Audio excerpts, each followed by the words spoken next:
Hello, and a very warm welcome to the Journey Journals. My name is Life of Gaia, and thank you for joining us as always. Today, we are going to have a very interesting conversation with Carlos Rangel, who is a plant medicine facilitator. Welcome to you, Carlos. Hi Gaia, super happy to be here. Thank you for having me. And I'm extremely excited about talking about this one because I know you're as excited as I am. So looking forward to start chatting. Absolutely. It's a topic that's near and dear to my heart and of great interest to me. And for those of you who are watching, the topic that we're going to be covering today is sacred ceremonial plant medicines, but specifically there, and I'm going to put it in inverted commas, their specific personalities and characteristics. And Carlos has offered to kindly walk us through the various characteristics, personalities, and how each of them can be used in the healing process. So, Carlos, let's jump in and get started right away. I would love it if you could share with the audience a little bit about your background and what started your interest in studying and facilitating plant medicines and working with the sacred ceremonial medicines. I think that it all started with just the question of like, is there a different way of doing things? Like I was kind of stuck in my own ways and like feeling things that I was tired of feelings and like just wanted to go deeper into myself and like realize that yes, there's different ways of doing different approaches. So that's why my curiosity with plant medicine began. And ever since, it's just been a really good experience personally. And that's why I was lucky enough to start holding space and facilitating and just going deeper and deeper and like finding out more and more on how to like support others and myself in the process. Thank you, Carlos. So, for those who are joining us for the first time, I wanted to take a moment to explain what these sacred ceremonial plant medicines are. And they are typically a combination of either plant-based or animal-based medicines that are utilized in ceremonial settings. And some of the most well-known ones are ones such as Bufo alvarius, which comes from a toad, or ayahuasca, which comes from a vine, psilocybin, or better known as magic mushrooms, San Pedro that comes from a cactus, similar to peyote, and then there are the heart openers such as Kanna and Sassafras. So, Carlos, I would love you to explain to our audience what exactly is a ceremonial plant medicine, and then what do you mean when we say its personality? I guess what makes it a ceremonial plant base is the ceremony aspect itself. Like all of these molecules can be found in a recreational setting as well. So we can, everybody, you've heard like they've been tripping on mushrooms and festivals and music festivals, but what makes it a ceremonial is just like that setting that makes it more of a deeper experience and more of like a self-development experience. So we talk about set and setting. So the setting would be the physical aspect of it, like the space, the container that is created, and the set is how the person shows up to that experience. I've never done it recreational, and I am super happy about it. I started on a later age in life. That allowed me to go to it with a sense of reverence and respect, and like just understanding that these molecules, medicines, substances, however we want to frame them, have like a deeper connection not only to ourselves but to something bigger than ourselves. And that's where I think the personality comes into, because if we like the for those who have done it recreational, it's more of a amplifying of the moment versus amplifying of a space within ourselves that we can go deeper into. If you take it at a festival and a concert, it's just going to be very sensorial and it's going to be very about the moment itself. If it's more held in a ceremonial space with somebody that presents it with that integrity and ethic and respect, it can really be a transformational event for people. Thank you, Carlos. So, Carlos, I wanted to start at the top. I recently spoke to a person who gave me this beautiful description of plant medicines in general. And they said, imagine, sort of a Christmas tree with all the different plant medicines on it. And each are a different ornament, but the one that is the shining star at the top of the tree is Bufo alvarius. And so I'd like to start at the top of the tree and sort of work our way down. And Bufo alvarius is a medicine that comes from the venom of the Sonoran toad. Carlos, could you describe the characteristics of this particular medicine and how it compares to others and its personality? So I've been lucky enough to experience that medicine at a personal level and also hold space in a ceremony. It's a wonderful medicine, and I can see the analogy of being in the top because it's one of the strongest medicines or molecules. And I think going back to your initial point of the ceremonial aspect and what makes it a ceremonial, this is a very ceremonial medicine, and it starts with how you get that venom that you spoke about of the toad. There are some practitioners that is more on the, let's call it just synthetic portion of it. Like there's many research right now on that molecule, 5-MeO DMT. And there's a lot of research about how it helps with addictions and with PTSDs and everything. But from a ceremonial standpoint, you can see people really care about it because the extraction of the venom, they go and they take the toads and they bathe them and they fed them and they sing to them and they clean them and they extract the toad and they're grateful for it and they thank it and then they go and they put them back where they found it. So just even before you commune with the Bufo, that portion of how it's sourced, it's so important because it sets the framework for the experience. So I've had different experiences with Bufo, and I think the personality of it depends on the level of surrender to it. It can be a really potent medicine to like separate you from that sense of self and that sense of reality that you have. And to me personally, and this is all based on my personal experiences, it has really helped me to acknowledge the fact that I don't control anything. That was the strongest one, the strongest medicine, the strongest ceremony where I realized that everything's under control, just not my control. And the moment that that came to terms, it really clicked into being in a state of presence and not concerned so much about the outcome. Because when the first time that I smoked it, it was a sense of fear, of like just panic of like, how am I going to go back? Because it separates me so much from a sense of reality and who am I and like what is normal and what is the floor and what's the ceiling and where am I and the time itself, that the coming back part of it was really, really nerve-wracking. However, as soon as I felt my breath, like felt like I was breathing, it was the first time that it felt like the first time that I took a breath. So that was the anchor that I needed to feel like, all right, there's only one thing that I have to worry about right now, which is breathing, and everything else is just gonna fall into pieces. So I would think that the personality of Bufo, it's very ethereal, it's very entheogenic, it's very wall shattering. It just opens your sense of who you are because it separates you from where you are. So yeah, and what makes it also very potent is that ceremonial aspect of it, and the person holding space is super important because me personally, like if I am taking something that is going to shoot me out into spirit so potently, I want somebody that can really help me reel it back in, you know?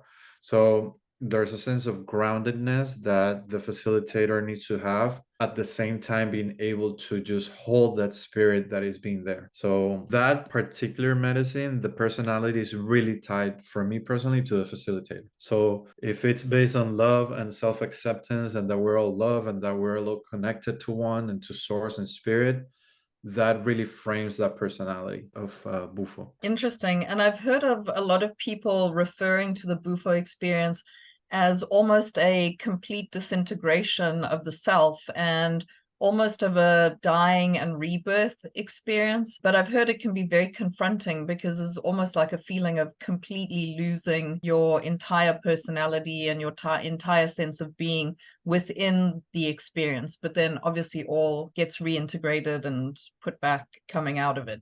Yeah.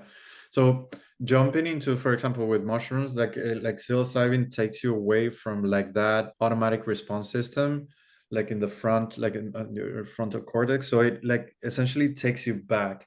So I saw like a really like that way you can separate yourself from your sense of identity to like really take a step back and see a bigger picture. So that's why people say like ego death or like ego dissolution is essentially giving you an opportunity to take away, like step away from your cells of identity to really see a bigger picture. Like I heard an analogy that was really nice. It's like when Galileo like showed like with a telescope that the Earth is going around the sun, not the other way around. It's like, oh, okay, like that I can see that I'm part of something bigger. But that's with psilocybin. With Bufo, there's an even deeper sense of separation of self, where it's not like you're seeing the bigger picture. There's no picture, there's nothingness in it. So there's a separation not only from self, but from everything that makes that self come to life.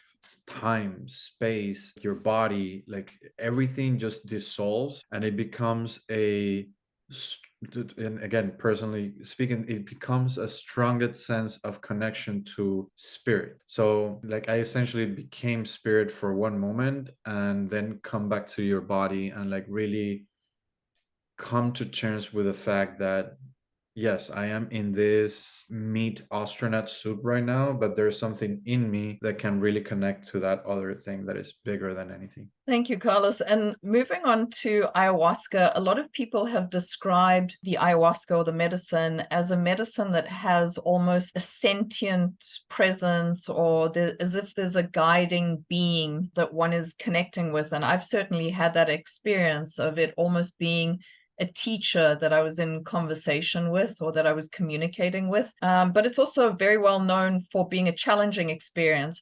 So I wanted to ask you, how does the personality of ayahuasca manifest and what makes it so unique in the plant medicine realm? I share that, let's say, interpretation of it because it is a teacher, but we've heard also from facilitators and shamans that like it's called the grandmother. So I see it as a tough matriarchal teacher, you know, like tough love type of thing. And we had one teacher in common that we like, it's very the personification of ayahuasca for me. But yeah, I think that the personality for me for ayahuasca is very much that guiding force, but not through the like typical fable where you have like a fork in the road and you have like the nice looking road that it's easy please, is a meadow, like nice walking, or you go into the scary dead trees type of thing, type of road. So it usually takes you on that more challenging one. But there's always a sense of being there with it. It's not like it pushes you to the road and you're just walking it alone. There's a sense of a companionship to it. Sometimes not the companion that I would like to have, very nurturing, supportive, like this is going to be okay type of companion, but somewhat of a guide that it's been through a treacherous road that knows when we're complaining about something that we don't need to complain about. And they say, like, just snap out of it, that's not it. And in the moment, you can feel like, dude, this is really challenging right now. It's like, don't worry about it. Like, just keep walking and it's going to be challenging for a reason. But they don't like, it never tells me that. At the end, when you get to the finish line, is like, huh? You see what I meant? Like, this was all worth it type of thing. So to me, the personality of ayahuasca is of like a very matriarchal, very tough love type of approach, very silence when I'm asking for an answer because it's trying to get me the answer. Like it's trying for me to find out the answer versus spelling things out. So that's why it can become across as challenging because the answers are not easily spoken. It's more about self-discovery and self like going through hurdles. So you appreciate it at the end type of thing. You know, like it's the type of like the teacher that you had in college that you kind of hated, but now you can look back and like, oh, Mrs. Williams was really nice because she taught me perseverance, you know, like something that you can really appreciate after the fact. Yeah, so almost like a stern but very loving teacher or grandmother who ultimately has your best interests at heart and who's actually taking care of you despite it being difficult as an experience. Right, yeah, and you might not notice the loving part right then and there, but like you know that after the fact that you were being helped. All right, so ayahuasca seems to have a very specific personality, but the discussion becomes a little bit more complex when you move into mushroom and psilocybin experiences because mushrooms create or have so many varieties and so many different strains, and each strain seems to have its own little personality and quirks and experiences. And I'd love you to speak into some of those strains and the distinct personalities sort of in the context of the psychedelic experience. people say like my medicine or my favorite, like I think like people, you can ultimately resonate to a medicine more. Like there's people that have had like hundreds of ayahuasca sittings, and that for other people can be like a one lifetime experience, you know. So individually you can really resonate to a medicine, and I personally resonate to magic mushrooms, and more so in like the many different settings that you can experience it. You can go to Mexico and have a velada and have more of like a, how they did it in the old days, more like a family experience where you're sitting in a circle and you just don't stand up and you just have that there, and it's more on the spirit and more in the trauma releasing portion of it. Or you can have it in like different settings where it's more like a social gathering and like people are there, or you can just do it on your own in your bed with like eye mask, or you can go to John Hopkins Institute and have a sitter there with classical music, you know. So the setting itself really, again, like the same thing as with I was mentioning with Bufo, it can really affect the personality. But the beautiful thing about magic mushrooms is that there, like you mentioned, there's so many strains that each strain is a different experience within itself. And more importantly, each strain, if you do it as a person on different occasions, can be completely different experience. So I've had the joy of being able to experience different strains and like find out that there's different personalities to them. There's strains that are more inviting and more elf-like and more forest creature type of thing, where like it's more playful, and there are other ones that are more spiritual expansion and in the depth of like really introspective journeys, and there's other ones that are really just entheogenic and just connect you to like spirit really deeply. So it's a wonderful medicine toolbox to have, depending on how the journey with somebody's going, where you can start with a more balance, like a golden teacher, or like maybe even penis envy, or something that is more controlled and balanced, and then depending on how the journey is going, we can go into different strains based on what they want to go. If you don't want to go into more smoother, there's other strains like Shakti, or like more spiritual experiences where it can be a smoother transition. Or if you want to be more in your body, you can go into like penis envy, or some other ones that within the nature of the strain it can be perceived as more challenging, but maybe that's what the person needs. I've also seen that there's some like, because when we talk about personalities, we're talking about medicine, so we frame it as something that we can relate to. So there's some strains that have more feminine energy, where it can be more nurturing, more like soothing experience, or there can be one that is more masculine, which are more action driven and more to like to let's go to the point, let's do the work and type of thing. So that's why I like to have like different options when it comes to the different personalities of the mushroom. And yeah, it also varies in how you serve it, and of course how much you serve of it. There's people that serve it as a tea, or in cacao, or just the flower with like, I like the taste, but some people don't like the taste, so you have to put some like different substances to it, so like it doesn't taste as earthy. But at the end of the day, it's just understanding the arc of the psilocybin to know when to like maybe push it a little bit more, or maybe maintain it, and then so you can like maybe not crash as hard at the end tailgate. So even the personality of the mushroom can change based on the blast off and the landing. That can drive a lot of the personality of the mushroom. Carlos, you mentioned one thing that I've never heard of is looking for a more masculine or feminine experience. Could you give us examples of strains that would provide a more feminine or more masculine experience? Yeah, so one that I worked like I really enjoy is called Shakti. It's called Albino Malabar. That's the name of the strain. And again, this is my personal experience, and I frame it as such to provide some sort of like framework or reference for the person that is taking it, but maybe it's going to be a completely different experience for them. I always take this before I offer it because I want to feel the energy of the mushroom. I don't go so much into like a deep journey, but it helps me have a framework of what I'm putting forth. So with Shakti, for example, when I experienced it, it felt like a very inviting mushroom. I usually ask for permission whenever I take something, and I ask, hey, can I come in? Like, my name is Carlos. I'm here to like be with you. I would like to know if there's an invitation coming with you. And that allows me to set the framework of it. With Shakti, it felt like a very welcoming, very land of the forest, very dancing, it was nice. Like, I was invited to come in. And once I was in, it was a very expanded spiritual experience. And it felt like very feminine in the sense of being welcome and I was essentially walking hand in hand with something, versus more masculine, it can be a penis envy or something more driven, where I also ask if I can go into it, but it's not like, all right, let's walk in the door together. It's more like, there's a door, you have to go in, type of thing. So I think that that's a difference on, like, one, you're more walking in front of it, the other one, you're walking with it.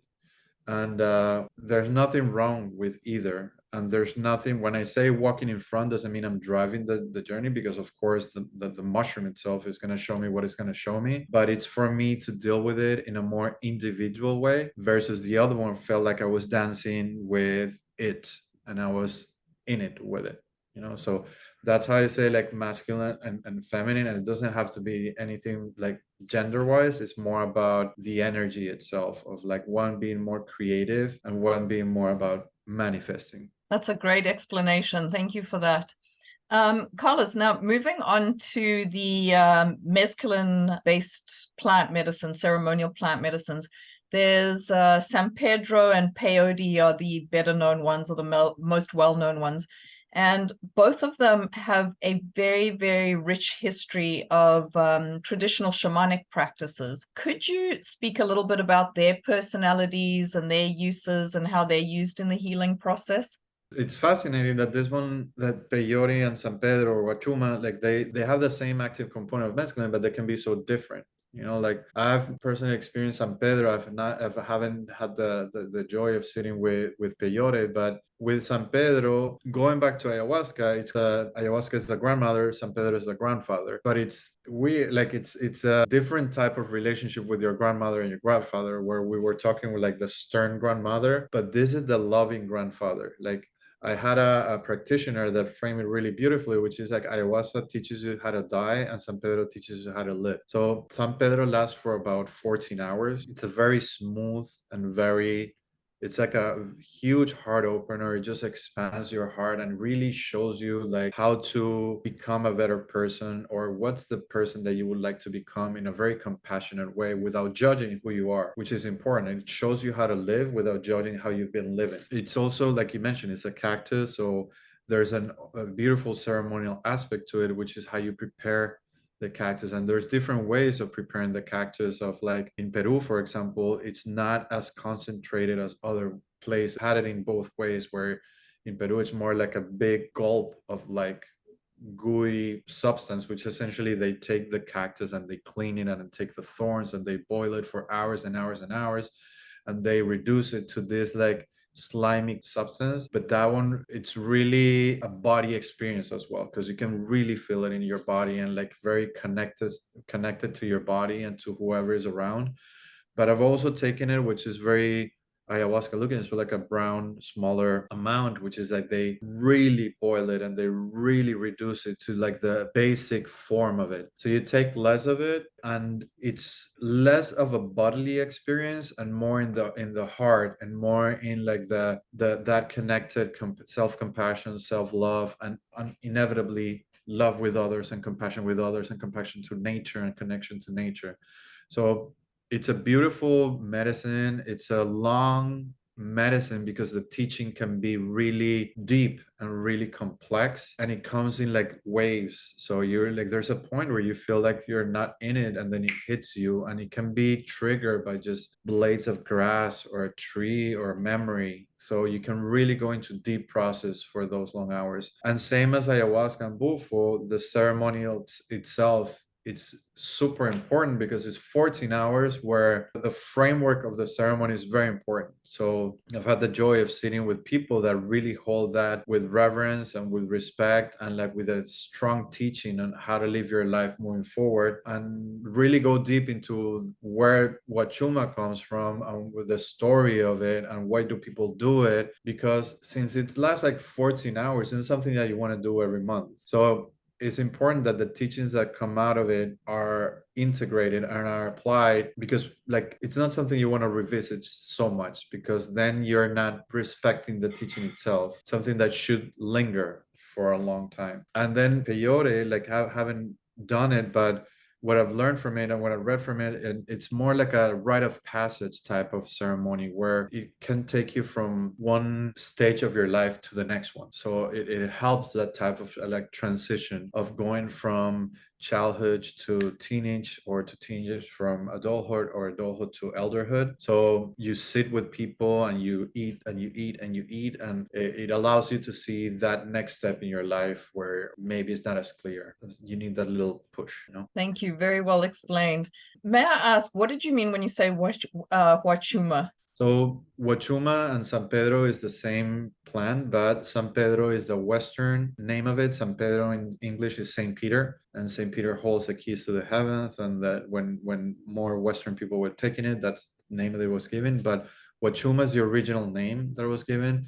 And you can hear about Huachumeros, which is the people that really study Huachuma. And I wouldn't give it much justice, but the name itself, it's how it's explained in Peru of Huachuma. So when you hear both names, it's the same medicine, but that within itself is a teaching of that would frame the ceremony in a different context. So it's the same, but different connotations and meanings and history. Like there's so much history in the Huachuma that it's just a beautiful ceremony within itself, just learning about it. And almost another interview within itself. So thank you for taking the time to explain that. I appreciate it. So Carlos, moving on to the last sort of class of medicines that I wanted to address. It's a class known as heart openers. And there are two specific or better known ones. One being Kanna, which is, being from South Africa, is very near and dear to my heart and has been used in ceremonial practices down there. There's another medicine which we haven't touched on, which is iboga, which is almost another interview entirely on its own, but we're not going to go in that direction. So the one is Kanna and the second one is Sassafras. And although they are both put into a similar class, I wanted to speak about them individually and hear your thoughts about them individually, because they seem to provide very different experiences within the heart opening space. Heart openers are essentially like San Pedro can be a heart medicine, a heart opener, and steroids, if you want to call it. These are more subtle medicines that, or substances that usually are taken, can be compared to MDMA, for example, where MDMA is just a synthetic compound, but Kanna and sassafras and even cacao can be more of like natural heart openers. And these are medicines that can be taken on their own or can be combined with other medicines. And like, just that sentence that I just said right now can be a touchy subject of mixing medicines, because like we're talking today, each medicine has a personality and they can get jealous of each other and they can like maybe clash with each other's. But the name of this medicine, like heart openers, are the ones that are more compassionate and more welcoming to others. Like using MDMA as a preface, not saying that these are MDMA, but the use of MDMA in therapeutical settings right now is for like PTSD and for veterans, for addictions, and for people that have more traumas, because it opens them to be able to talk to those experiences with a little bit more compassion and open and honesty and non-judgment. So all that we've seen so far with MAPS and like the research that is doing and like the legalization of MDMA is thanks to that, like that triggering of like separating you from your sense of like fight, flight, and freeze, and just seeing the what it is, like that was an event and we can talk openly about it. So going to Kanna and sassafras, the ways that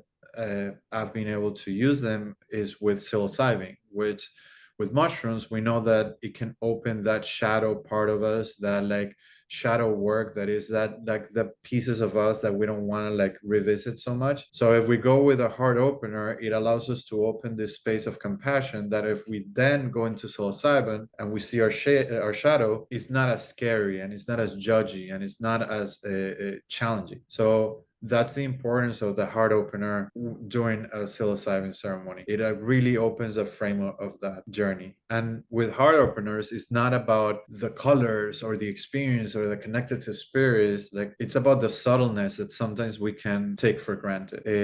Talking specifically about the two, Kanna can be more about presence, more about peaceful presence, about being okay with being with yourself and being okay with being alone, and being okay with going deep into your own process. Whereas sassafras can be more of like being okay with being alone, but being okay with being your emotions, and being okay with being with yourself in the emotional state, and not so much the emotion, but the feelings as well. Like, there's a difference there on the emotions and how they feel in your body. So it can create a nice framework of like the entire ceremony if I am okay with being the emotions that arise. So there are two different heart openers, but they're very beneficial to set that, all right, this is the playground that we're going to be in this ceremony, and I am okay with being in it.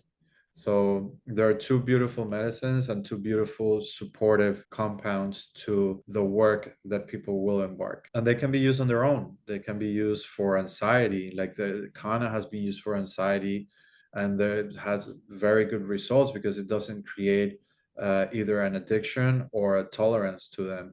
So you can take them and you can see a difference in the way that you talk to yourself. Like, that tone of voice, how we talk to ourselves is very important, in that I can talk to myself and just knock myself down, or I can support myself and have a little bit more compassion to what I'm going through. So it helps really being in relationship with self, and being in relationship to how we frame the next steps of our journey and where we've come from. Thank you so much for explaining that, Carlos. So we've looked at the different personalities of the different medicines and the different uses. I wanted to speak about what happens within each medicine, and I wanted to touch on the topic of encountering different entities and different spirits within each plant medicine. Now, for, speaking for myself personally, I have to say I oftentimes connect with what is appears to be a teacher of sorts for me, like a very, very wise and insightful teacher that's showing me stuff and teaching me about things. But I hear of other people's experiences, and they might connect to deceased people. I've heard aliens, machine elves, entities, all sorts of different, that there's a vast range of experiences and entities that people connect with. And I wanted to ask you if there are specific entities and spirits associated with specific medicines. Yeah, like from a traditional aspect, like it can be like, for example, peyote is connected to the deer, to the blue deer. So there's like spirit animals like that. San Pedro, the Huachuma cactus, is a tall, thin cactus. So you like the shade of it in the desert can look like really tall beings just walking there.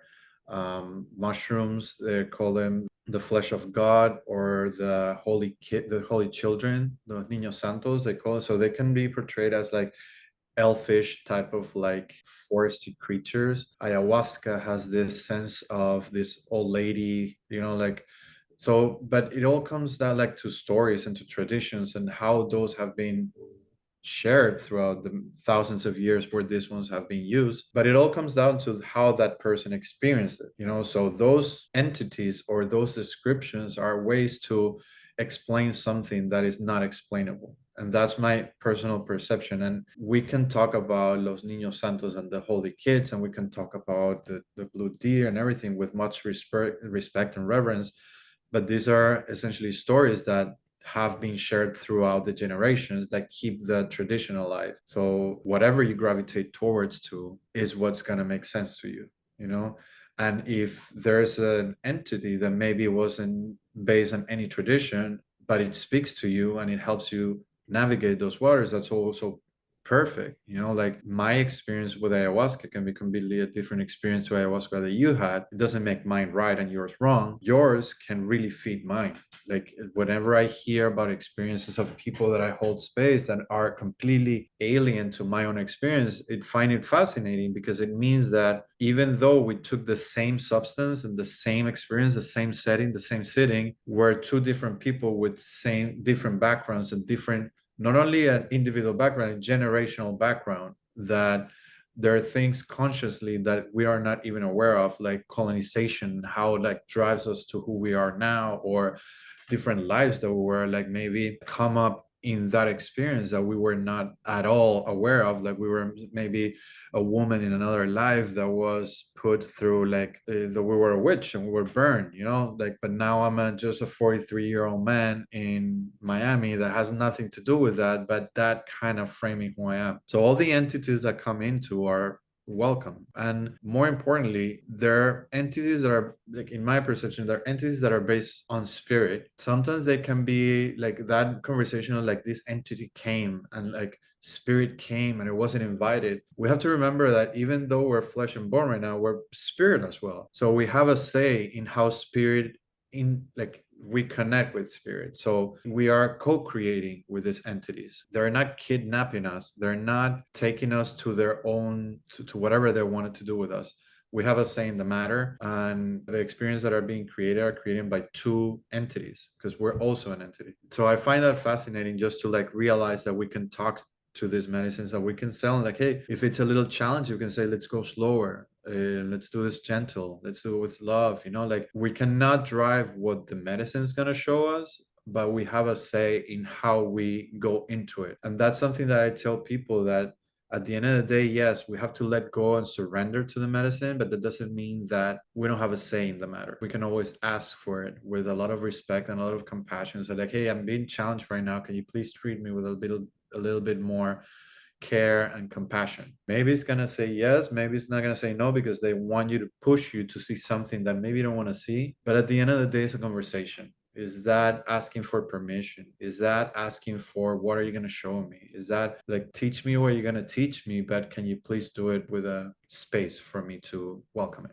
Awesome. Carlos, and earlier you were speaking about, set and setting and how it influences a particular medicine or a particular journey. But there's also things like a person's personal disposition, their culture, their history, their religion, their intentions. So these are all different variables that are at play.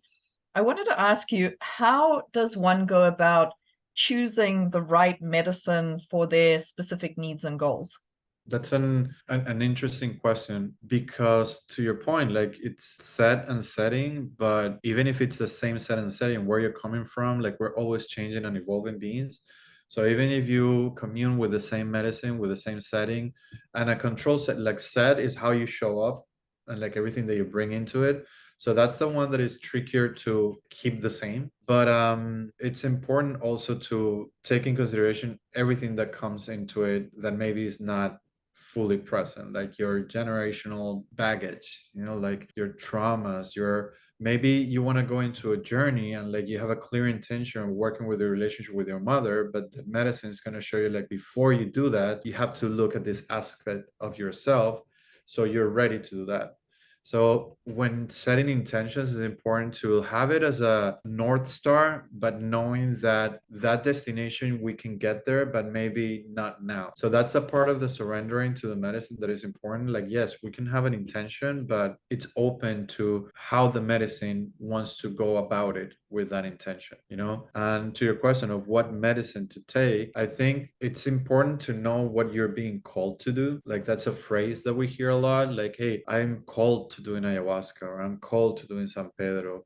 And it's being really honest with yourself on, like, what is it that is calling you? Like, is it the experience of the other person and that beautiful magical thing that happened to that person that told you about ayahuasca that you're feeling called to? Because maybe you're not going to have that experience. Maybe that experience that person have is what that person had to go through, but what it's calling you is that sense of discovery, of that sense of going into parts of yourself that maybe you are not aware of. So different medicines can give you different journeys, of course, and different outcomes. So first thing that needs to be called is to knowing that there's a lot that you don't know, and knowing that by going into this path, maybe you're going to see things about you that one, you didn't know, or two, maybe you don't like going into. So more than what medicine to take is what is it that you want to get out of. A disclaimer to that is that you're not necessarily going to get it. So being okay with that, you know, but that curiosity and that question mark and that spark of what if is what gets people, what got me at least into plant medicine. And once I went into one, it opened different questions of like, all right, this is one experience, but what would that experience be with this one that I sit with? And I have medicines that I don't want to do anymore for a while. Like the last ayahuasca that I had was 4 years ago, and I'm still integrating it. So it's important to be comfortable Yep. enough with you to like, hey, I'm okay with this Right. one. Right. And that comes down to the next question, and it's about having a respect for the medicine, I think. I feel like plant medicines are becoming more and more popular, which is a wonderful thing. More and more people are starting to experience them. Equally wonderful thing. But, and these medicines have been used for centuries all over the world for ceremonial purposes predominantly. And I feel that, along with it should come great reverence and great respect for the medicine. And although we speak about these plant medicines a lot on this channel, I don't want it to appear that we are glorifying it and making it sound like it's the right solution or the right experience for everyone. And I wanted you to speak a little bit or answer the question, are plant medicines for everyone? Yeah, I mean, like I completely agree with you that the whole point of this is to like have some respect and some reverence for it, because if not, it's not in a ceremonial state, it's just a recreational state, which some people, like enjoy doing that, and there's no judging in there. But talking about like a ceremonial sacred plant approach, it's a different mentality. Like not even just like all the conference that we're seeing right now of psychedelics and like different naming of it, just like the psychedelic versus sacred plants, and the people that go to those conferences, you can see that there can be a more business-driven approach of making this more mainstream. There can be a healing approach of still making it mainstream, but more in a therapeutical setting. There's a more traditional heritage, tribal, ceremonial state, which I personally gravitated towards more, for each its own, and you can relate to what it is that talks to you. But for me, not only like all the trainings and all the things that I've done are not to learn to facilitate, but learn the origins of it and like the ceremonial aspect of it and the ritual aspect of it, because it gives me a sense of not having to depend on the molecule itself, but all of the history that is behind it and all of the teachings that is behind it. Going back to Wachuma and teaching you how to live, or the mushrooms and how they were used in veladas for families, or even to your point, Iboga, that it's also very tribal and very family oriented. Like these were medicines that were used as a tribe for healing the community. Even ayahuasca was taken by shamans before given to other people, because they were the ones that would connect to spirit and tell you what it is that you have to do, type of thing. So there is a very important part of the reverence, the part of the respect of the people that hold these medicines, because that's a very important part, at least for me, on the benefit and the teachings of the medicine. So should everybody be doing it? I am not who to say who has to do it or who not does it. There's of course aspects of more like mental health issues that are important and crucial to consider when you are doing a screening or an intake on who should participate on it. And that also tells a lot if you're going to participate in ayahuasca and there's no screening or not intake, and you just like, yeah, the ceremony is on Thursday, is something to really question, because you don't know how that container is being created and held. So it's very important to know who's holding it and how they're considering who does it and who don't. But that being said, who does the medicine and what medicine to take, that's just a personal calling. That's something that it's the medicine talking to you already and really telling you before you do the ceremony, is that why you want to do this? Am I the right substance to do it with? And what is it that you want to take away from? Like that's very important to consider. And once that's answered, it's just about honesty, just being there and like being able to commune with that in a nice way, in an organic and holistic way. Those are all great points. Thank you so much, Carlos. And through the lens of education and maybe assisting people who are entering into this journey newly, do you have any book recommendations or video recommendations that have been helpful to you and that could be helpful to others on this journey? Sure. There are many books that are not necessarily about plant medicine, but The Hero with a Thousand Faces of like Joseph Campbell and like the whole arc of like the hero's journey is super important for a journey space of like knowing how to navigate, like your own process. There's a book called The Psychedelic Explorer's Guide by James Fadiman, who was one of the proponents of psilocybin microdosing, and he has like one of the main protocols being used of microdosing is his. That's a really good book. The Teachings of Don Juan, it's also like a really nice shamanic. It tells a story of like a very peyote driven journeys and how the teachings of this shaman drove the ceremonies and the journeys. And How to Change Your Mind by Michael Pollan is also a really good book. There's also a documentary in Netflix about it that really talks about different components and different psilocybin, LSD, Bufo. So it's really good to learn from somebody else's experience because it helps me frame my own, not being so weird. So those are great books about psychedelic tripping, and maybe the Book of the Dead.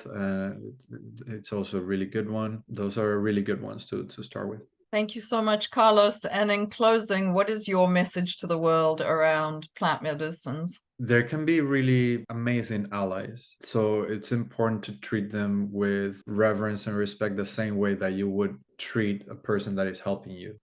There's a very important component of surrendering to them. But like I was saying before, it's not like we're just giving it away into it. We're just surrendering to the experience of seeing what can happen.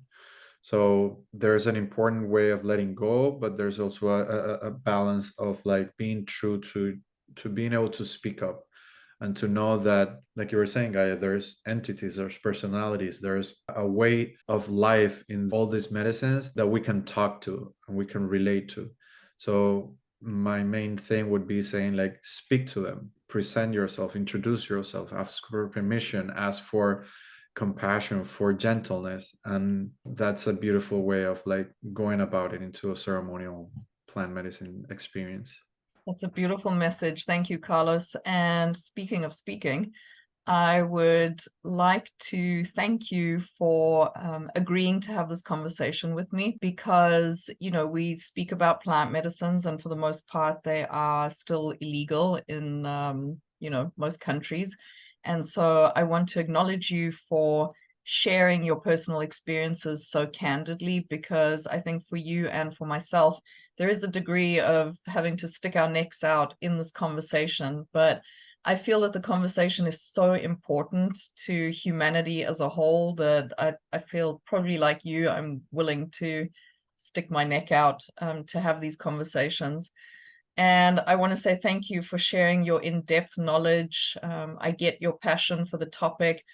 And more than anything, I want to acknowledge your ongoing relationship and conversation with the plants and everything that you do to cultivate it.